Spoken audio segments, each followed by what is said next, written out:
Welcome to the Barrie Police Service Inside the Call presentation.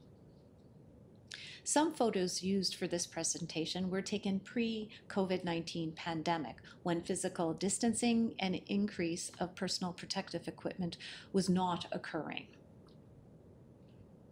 In 2019, the Barrie Police Service actioned more than 74,000 occurrences.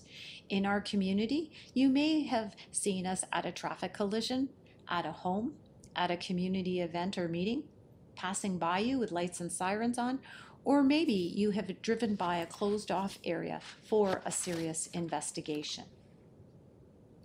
But what the public sees is just the tip of the iceberg. I'm going to take you below the surface and behind the badge. Clear your mind and let me take you inside the call. Barrie Police, where is your emergency? Barrie Police Service, where's your Barrie emergency? Police, where's your emergency? Barrie Police, where's your emergency? From the moment the multiple 911 calls come, our members work with one another, community partners, victims and witnesses to respond to and resolve the situation. I would like to thank members of the public. Because of serious occurrences, we often receive multiple 911 calls. As you travel through the city, you may see a momentary glimpse of police at an incident.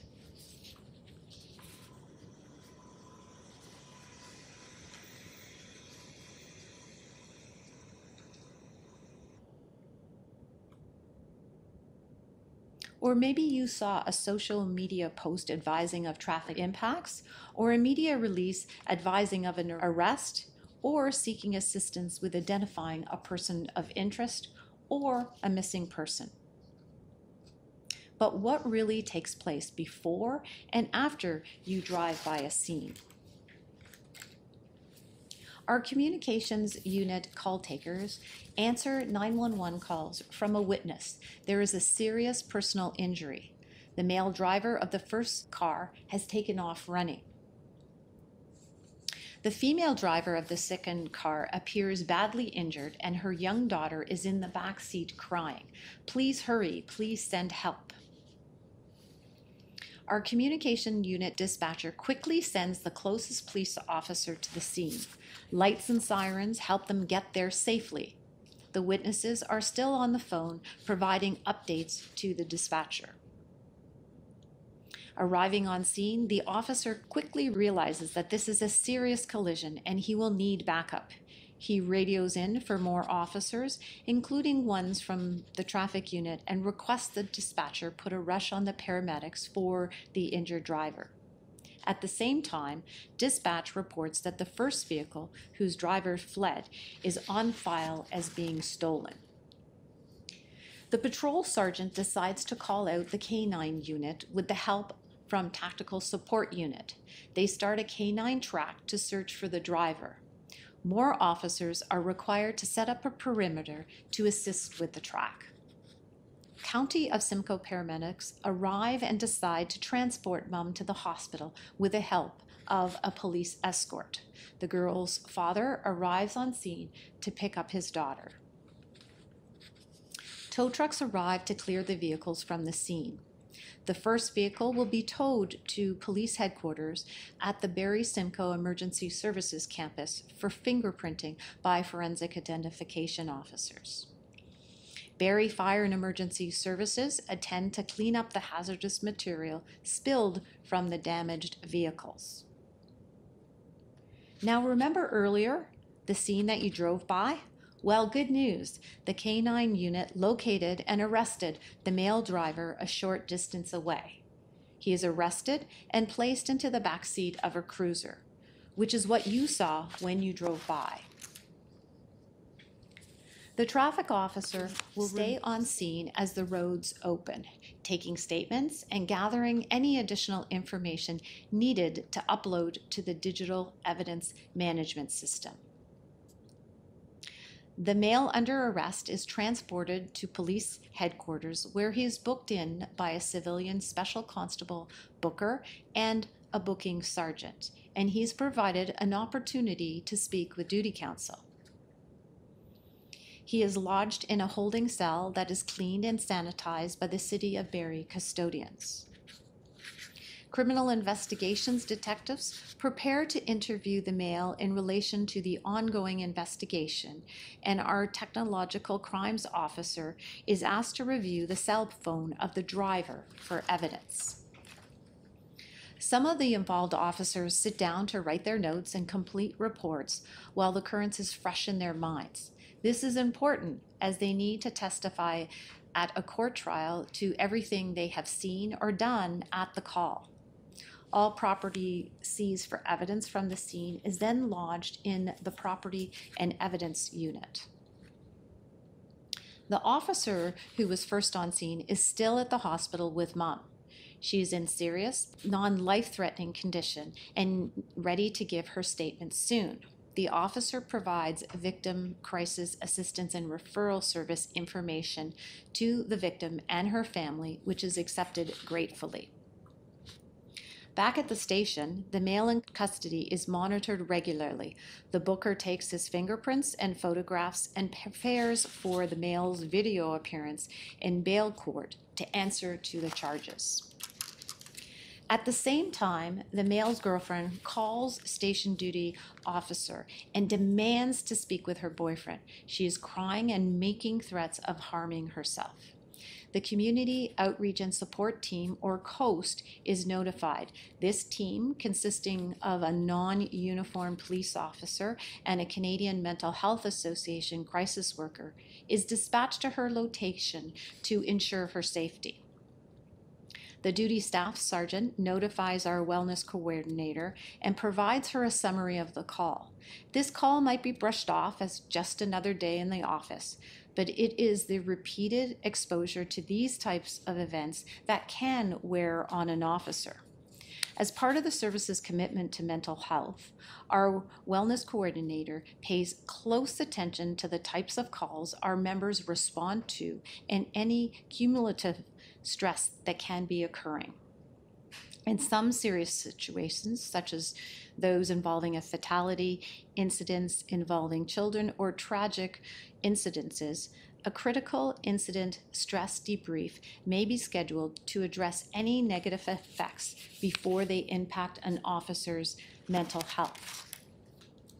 The next day, corporate communications will review the reports and issue a media release about the collision and the arrest. As chief, I'll be given an update on the occurrence. At the next Police Services Board meeting, during my regular update on notable occurrences, I will provide board members details of the call and subsequent arrest. Further investigation can continue for days or weeks surrounding circumstances of the stolen car, and more work will be done to prepare the case as the judicial process begins. Our courts unit will liaise with Crown attorneys and ensure our courthouse is safe for the community while all future court appearances take place. The mother and her daughter will be provided with access to the Ministry of Attorney General's Victim and Witness Assistance Program to help them navigate the judicial process and prepare them for trial. After notes and reports are finished, body-worn camera footage is uploaded as part of our pilot project, and all evidence is submitted. Officers may try to grab a quick bite to eat before the next call comes in. Sometimes this is possible, sometimes it is not. Unit 131, can you clear for a priority call? 131, 10-4, go ahead with the call. Although I have described in this presentation is not an actual call, it represents a common type of occurrence with several moving parts and how our service and our partners would be involved in a response. This may seem like a large response and a lot of people involved, but this is not unusual. In 2019, we responded to 297 motor vehicle collisions with personal injury. 932 stolen cars were reported. Our K9 teams were called out to assist in 191 calls. Did you know that any time of day or night, a K9 unit can be on scene in an average of 8 to 10 minutes? The COAST program attended 572 mental health calls, either proactively or reactively. Over 3,000 people were arrested and fingerprints taken. Over 5,000 Crown briefs prepared and 135 electronic devices were forensically examined. What you see in a moment on the side of the road represents a portion of the elements involving in responding to a single call.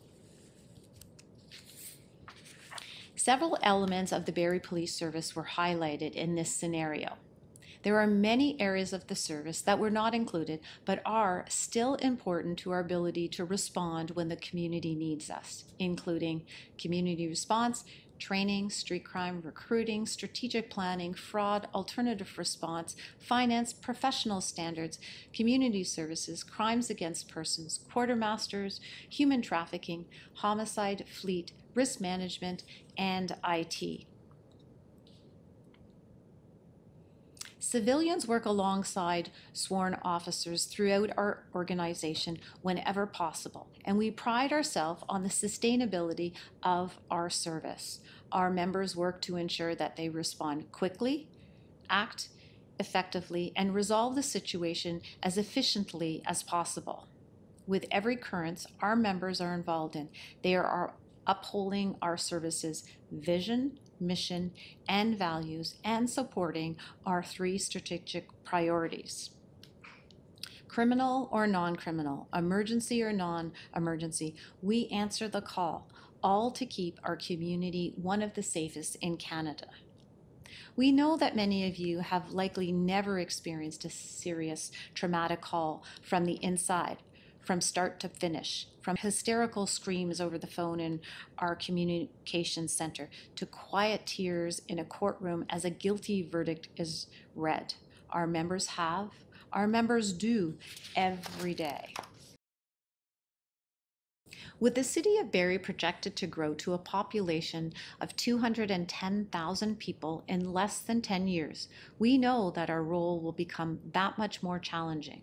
Working with our partners, we are endeavoring to broaden the availability and access to services within our community that can reduce the pressure on our service and decrease the number of calls for service we receive. Our role will change, we will adapt, and we will remain committed to our community. I would like to take this opportunity to promote our 2020 Community Safety Survey that is open to the public until December the 11th. We are very thankful for feedback already received and encourage all those living or working in Barrie to provide a response. The more survey responses received, the more encompassing the results.